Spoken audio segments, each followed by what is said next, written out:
Halo Giko, pernah nggak sih kalian kepikiran kemiskinan di negara ini tinggi banget? Negara kan bisa nyetak uang, terus kenapa ya negara nggak bikin uang banyak-banyak terus dibagiin ke warganya biar nggak ada lagi orang yang miskin?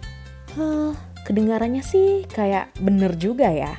Bayangin kalau negara bikin uang banyak, terus tiap orang dikasih duit 1 miliar secara cuma-cuma. Semua orang kaya dong, dan nggak ada lagi yang namanya kemiskinan. Nah, terus kenapa negara nggak ngelakuin itu?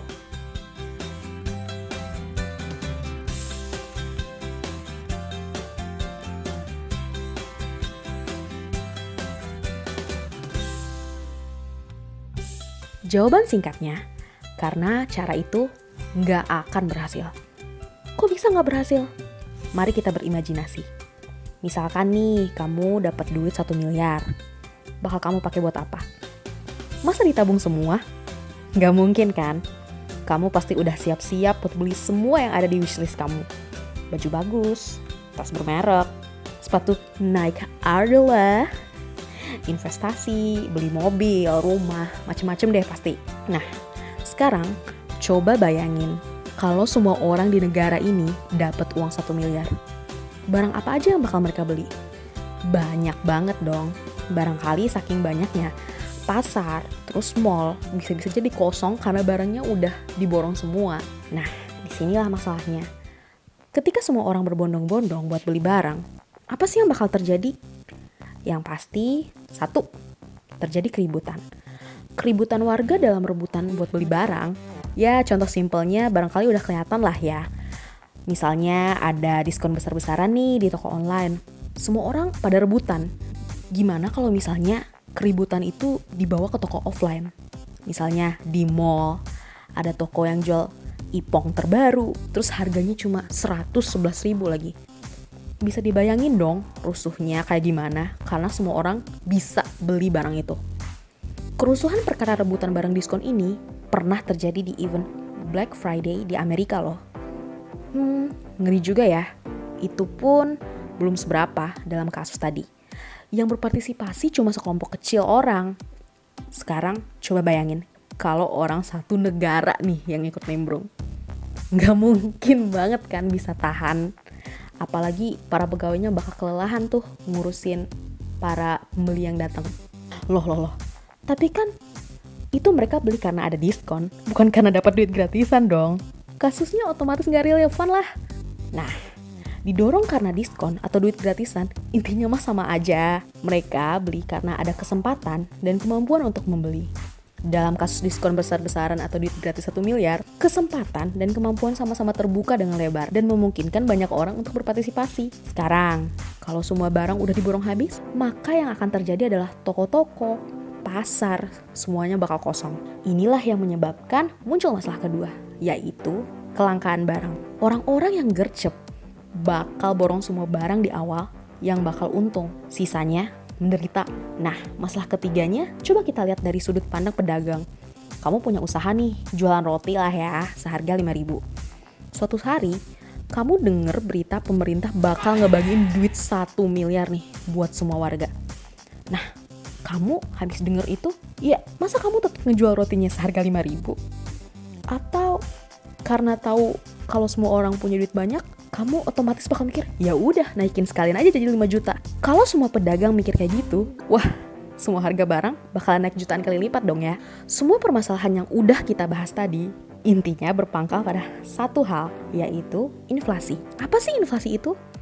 Singkatnya, inflasi adalah kenaikan harga barang yang terjadi secara konstan dan kontinu.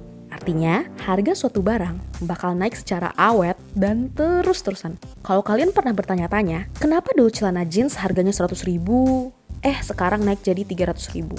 Atau Indomie nih seharga 1.000, sekarang udah jadi 3.000 aja gitu, atau 2.500. Inilah sebabnya ada banyak hal yang menyebabkan terjadinya inflasi. Mulai dari berkurangnya produksi barang, permintaan barang terlalu tinggi, hingga uang yang beredar terlalu banyak, yang mana hampir semuanya berujung ke masalah klasik dalam ilmu ekonomi, yaitu kelangkaan, rarity. Nah, kayak yang udah dibahas, kalau banyaknya uang yang kita pegang dan beredar menyebabkan naiknya keinginan kita buat belanja.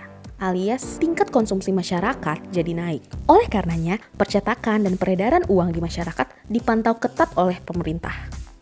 Biasanya, salah satu cara pemerintah menangani inflasi ini adalah dengan menaikkan suku bunga. Tujuannya, biar duit yang mengalir di masyarakat jadi dikit, karena masyarakat lebih pengen nyimpan uangnya di bank buat dapat bunga tadi dan nggak mau ambil kredit bank karena bunganya tinggi. Ketika permintaan atas suatu barang naik, sedangkan jumlah barang yang dijual tidak bertambah atau bahkan menurun, maka pada saat itulah pedagang menaikkan harga barangnya. Kalau cuma terjadi di 1-2 jenis barang, mungkin efeknya nggak akan terlalu kerasa. Tapi, coba kita balik lagi ke imajinasi kita tadi. Semua orang nih berbondong-bondong membeli semua jenis barang. Akibatnya, akan terjadi inflasi besar-besaran di seluruh negara. Yang lebih buruk lagi nih, sesudah inflasi besar-besaran itu, duit nggak akan ada harganya lagi. Waduh, kembali sejenak ke soal celana jeans yang dulu harganya 100.000, sekarang jadi 300.000. Bukankah itu artinya buat beli celana jeans, uang 300.000 saat ini harganya setara dengan 100.000 di masa lampau? Terus, apa jadinya dalam kondisi duit gratis di mana harga barang bisa naik sampai jutaan kali lipat? Akibatnya, duit 1 miliar yang kita punya nggak akan ada artinya. Karena meskipun duit kita banyak, kita tetap nggak bisa beli apa-apa. Masyarakat miskin pun nggak berubah keadaannya. Mereka bakal tetap berada dalam kemiskinan. Situasi hiperinflasi ini terjadi di beberapa negara loh. Salah satu yang paling terkenal dan masih bergulir masalahnya sampai saat ini adalah Venezuela. Dimana saking nggak berharganya nih duit di sana, mereka kemudian jadiin itu buat bahan kerajinan dan souvenir. Wah, kok bisa? Duit dijadiin souvenir. Berawal dari subsidi besar-besaran yang dicetuskan oleh Presiden Hugo Chavez, ekonomi Venezuela mulai bermasalah ketika tumpuan utama perekonomiannya, yaitu industri minyak, mulai mengalami penurunan harga di tahun 2010, yang akhirnya membuat pendapatan negara sangat berkurang. Ketika krisis mulai melanda, presiden penggantinya, Nicolas Maduro, mengambil kebijakan yang fatal, yaitu dengan mencetak uang sebanyak-banyaknya. Akibatnya, terlalu banyak uang beredar di masyarakat, yang akhirnya membuat mata uang mereka, Bolivar, jadi nggak bernilai. Karena krisis ini, harga barang jadi naik drastis. Dan sebanyak apapun uang Bolivar yang dimiliki, hanya bisa ditukar dengan beberapa bahan pokok saja. Misal, daging ayam seberat 2,4 kg di ibu kota Caracas, harganya setara dengan 2,22 US dollar atau Rp32.000. Namun, dalam mata uang Bolivar Venezuela, harganya bisa mencapai Rp14.600.000. Akhirnya, bukannya menangani masalah, duit gratis ini malah justru menambah masalah. Mulai dari kerusuhan, kelangkaan barang, dan inflasi besar-besaran. Setelah inflasi pun, kemungkinan bakal muncul masalah lain, seperti kriminalitas. Duit gratis alih-alih buat orang jadi kaya, malah justru membuat mereka tambah miskin. Pada intinya, kemiskinan adalah isu yang sangat rumit dan multidimensi. Kemiskinan bukan melulu karena orang malas bekerja atau nggak dapat lapangan pekerjaan. Banyak hal yang menjadi sebab terjadinya kemiskinan, mulai dari faktor budaya hingga faktor struktural. Dari banyak faktor penyebab ini, kemudian menjadikan kemiskinan memiliki berbagai jenis karakteristik yang berbeda-beda. Karenanya, solusi untuk menangani kemiskinan juga beragam. Maka, untuk keberhasilan usaha pengentasan kemiskinan, kita nggak bisa melihat hanya dari satu sudut pandang saja. Nah, itu dia tadi pembahasan singkat kita soal duit gratis dan kenapa dia nggak efektif dalam menangani kemiskinan. Nah, menurut kalian, gimana cara yang paling tepat untuk memberantas kemiskinan? Apakah kalian punya pendapat yang berlainan dengan apa yang sudah kami jelaskan? Atau mungkin kalian ada pertanyaan lain? Bisa banget ya ditulis di kolom komentar. Jangan lupa subscribe channel ini untuk mendapatkan info menarik lainnya. Terima kasih ya. See you on the next video. Bye-bye.